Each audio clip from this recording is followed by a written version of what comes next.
একটা গ্রামে অনেক মুরগি ছিল, একেবারে রাজকীয় মুরগির রাজ্য। কিন্তু একজন কৃষক ছিল অতি চালাক।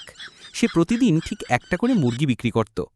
বেচারা মুরগিগুলো সবসময় এমন ভয়ে থাকত যেন ওরা কোনো থ্রিলার সিনেমার চরিত্র। সবাই জানত, আজ না হোক কাল আমার পালা। একদিন হঠাৎ এক মুরগি ডিম দিল। আহা, মা হওয়ার স্বাদ! ডিম থেকে ফুটফুটে এক ছানা বের হলো। কিন্তু মুরগিটা তখনও ভয়ে কাঁপছে, যেন সে কোনো হরর মুভির ব্যাকগ্রাউন্ড স্কোর শুনছে। সে ভাবছে, এই ছানাটাও একদিন ওই বিক্রির তালিকায় ঢুকে যাবে। রাতের আধারে কোনো কান না ডেকে সে তার ছানাটাকে মুখে করে তুলে নিয়ে গেল জঙ্গলে।